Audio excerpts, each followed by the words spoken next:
Step on a crack, break your mother's back. Step on a line, break your mother's spine. Does anyone remember that little childhood rhyme, or was I just a really odd kid? All this talk of backs and spines, but do we actually take for granted the health of our back and spine? We tend to slouch, we move improperly, or we don't move enough at all, we wear the wrong shoes, we sit for too long. Today, it's time for my spine to get a well-needed checkup.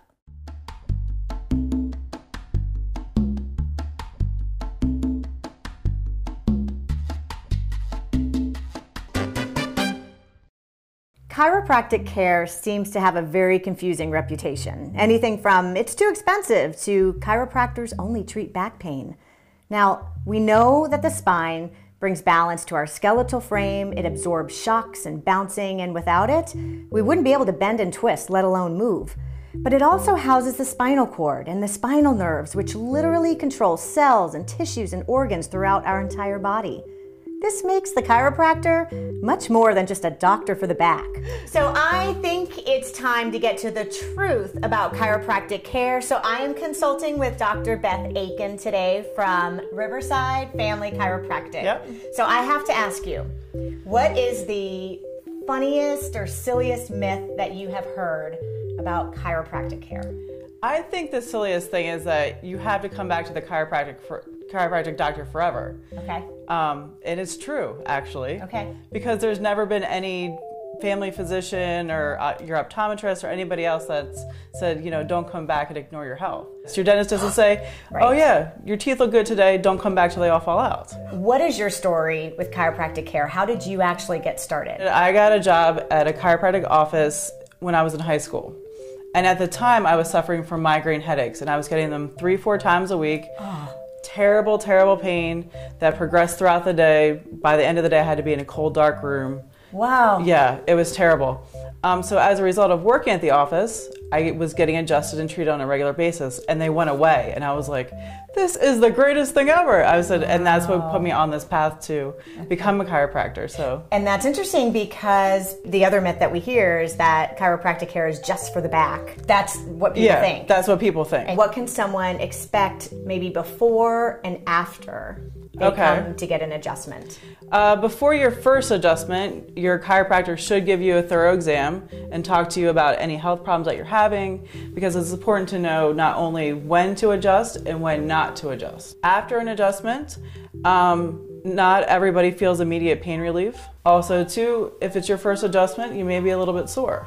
Yep. Because it's a new activity for your body, so that can happen. But as time goes on, you're going to start to feel better. It's a process. Like you talk about, being fit. Right. It's not one workout that gets you feeling better. Exactly. It's a change that happens over time. So for those who have never gotten an adjustment, they may have this perception that it's like, breaking someone's back, Right. and not in terms of like you can never walk again, but how people are like, break my back, Right. Like being on the rack, the pops and cracks and exactly. Yeah. So can you explain to me what actually happens during an adjustment? What the adjustment is actually achieving is you're aligning your spine and removing nerve interference. And then, sometimes you hear the more manual adjustments where you hear the pops and the clicks and the cracks. Okay. And when that happens, that's just gas releasing from the joints. It's not it's like kind of like if you crack your knuckles. Okay. That's what's I happening. can't stand when my children crack their knuckles. Yeah. So, sidebar, is that bad? No. Okay, never mind. You're fine. Okay. They're fine. And I feel like this is almost a redundant question, but why is that process? Like I come to see you once a month. Why is that beneficial? The adjustment, again, removes the nerve interference, okay? And what happens is that means that your brain has 100% communication with the rest of your body. Okay. So your body functions at its optimum. So not only are you pain-free, your body is working at its best. When I first came to see you, I was having pain in my shoulder, pain in my neck, pain down my left side, and pain in my foot. Right. The bottom of my foot. So why do you adjust the spine to help the foot? Your spine houses your nervous system. Your nervous system controls everything in your body, including your foot. Aha. Okay, so when you have the proper communication and no nerve interference coming from your spine, then your foot's going to feel better. Why would you say that chiropractic care is something to consider before medication? Because take? medication in most times, especially when it comes to pain, covers up the problem. You're not actually fixing the problem. So as chiropractors, we are trained to fix and find the cause of the problem. All right. Whether it's something that we can fix or, refer you to somebody else. But medication oftentimes just covers up the problem. All right. So does an adjustment hurt? I would say no. I mean, does an No. adjustment hurt? No. No. That's the I mean, answer. sometimes we push on tender muscles and tender Yeah. joints, for sure. I mean, especially if you're having you're in pain and you're having a problem.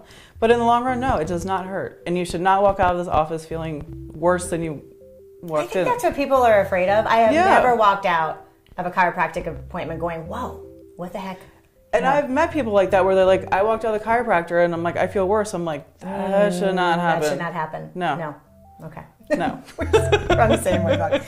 What I'm feeling for is what they call subluxations, which is where your spinal bones are not moving the way they should. And when they're pinched and not moving the way they should, they pinch the nerves. Subluxation. Well, that's a fancy word. I'm going to go around saying subluxation today just for the just for the health of it. That was It's a good vocabulary word. a joke.